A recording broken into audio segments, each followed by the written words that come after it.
The dope thief in the trees. His name was Ray, though nobody called him that anymore.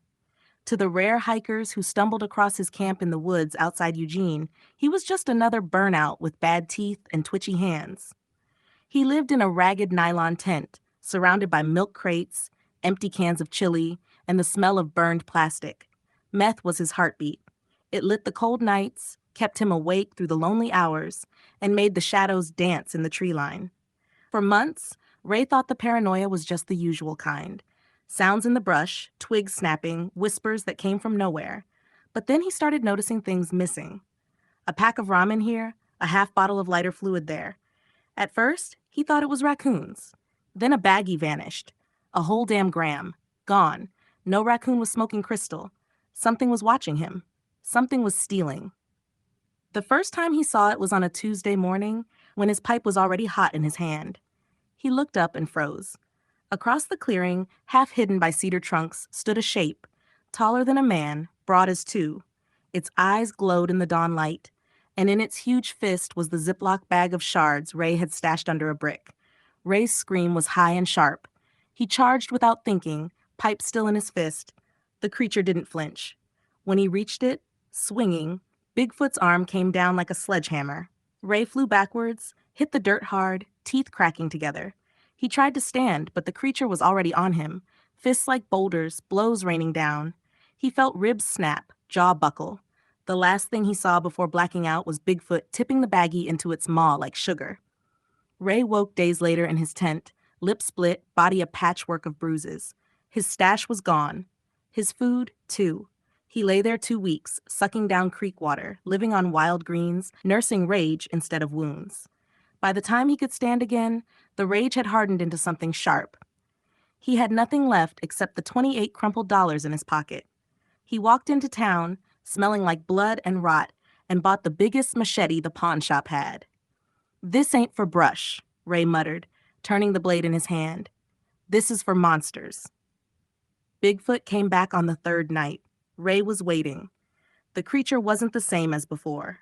Its eyes were wild, jittering, pupils huge, its fur matted with sweat, its breath sharp with chemicals. It had found another source of drugs somewhere, meth, maybe acid too, and now it twitched like an addict in full bloom.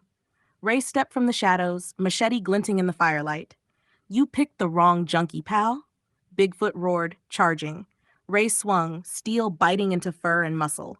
Blood sprayed, hot and thick. The creature howled, but it didn't back down. The fight was chaos. Machete flashing, fists pounding, two addicts locked in a war for survival and dominance. Ending 1. Ray wins. Ray's arms ached, lungs burned, vision blurred. Bigfoot slammed him into the dirt, tried to crush his skull, but Ray twisted free. He swung wild, the blade carving deep into the creature's neck. Hot blood gushed across his chest. Bigfoot staggered, gurgling, eyes wide with shock. It tried to grab him, but Ray kept hacking, screaming, chopping until the monster collapsed. The forest fell silent. Ray stood over the body, trembling, coated in gore. He dropped the machete and laughed, broken and raw. He had beaten the monster, the thief, the rival. But in the flickering firelight, his eyes drifted to the pouch at the creature's hip. Plastic bags, little tabs of paper stamped with cartoons, crystal shards glittering inside. Bigfoot's own stash. Ray's hands shook as he reached for it. Vengeance was done. Now came the reward. Ending 2. Bigfoot wins. Ray fought like a man possessed, machete carving deep gouges in fur and flesh, but Bigfoot barely felt it.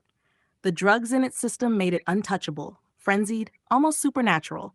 One massive swing knocked the machete from Ray's hands. The next crushed his chest. He gasped, ribs broken, breath bubbling in his throat. Bigfoot loomed over him, drool and blood dripping from its fangs. With a final blow, it split his skull like a melon. Ray's body went still. Bigfoot dropped to its haunches, panting. It rifled through his pockets, found nothing but crumpled foil and an empty lighter. With a low growl, it slung the corpse into the brush and returned to the fire, clutching the machete like a trophy. From then on, the woods had a new legend. Not just Bigfoot, but a strung-out, drug-devouring beast with steel in its hand and hunger in its veins. The dope thief in the trees. His name was Ray.